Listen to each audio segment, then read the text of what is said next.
ও বান্দা তোর জিহ্বা দিয়া কথা বলা একটু চিন্তা কর।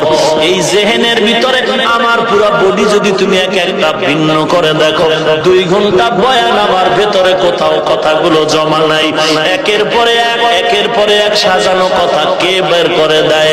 ওরে বান্দা, একটা মেশিন চলে 2 ঘন্টা চলার পরে ফ্যানের বাতাস দিয়া ঠান্ডা করো, মাইক গরম হয়, মাউথ গরম হয়ে যায়।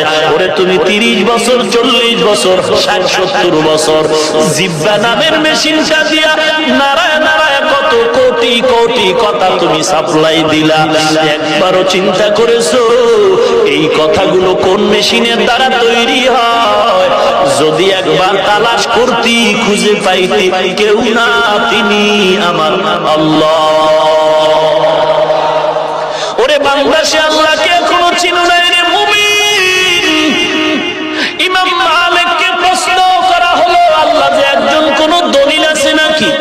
ইমাম মালিক বলেন, ও ভাই, আল্লাহ যে একজন চমৎকার দলিল হলো। দেখো রে গোলাম, একই মায়ের গর্ভ থেকে কত সন্তান বের হয়, একই মায়ের গর্ভের 5টা মেয়ে 5টা ছেলে, একজনের চেহারার সাথে আর একজনের চেহারার মিল নাই, একজনের কণ্ঠের আওয়াজের সাথে আর একজনের কণ্ঠের আওয়াজের মিল নাই। ওরে আল্লাহর কুদরত ধরে কেন বান্দা তুমি আজ আল্লাহরে চিনো না?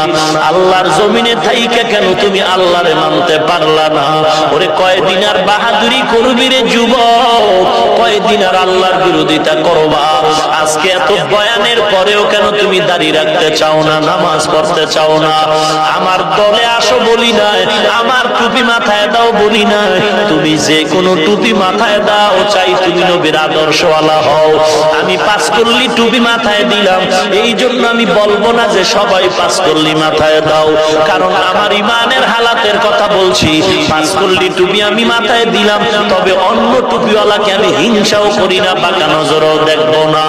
আমি গোল লম্বা জামা, কলার ছাড়া জামা পরলাম, যারা অন্য পোশাক পরেছে আমি হিংসাও করি না, বাঁকা নজরও দেখি না।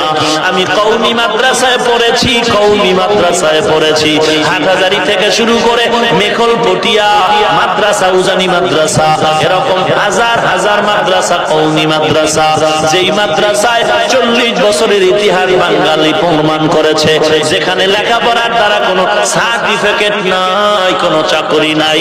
আমরা বেলুল ইসমুল্লাহর দল, আমাদের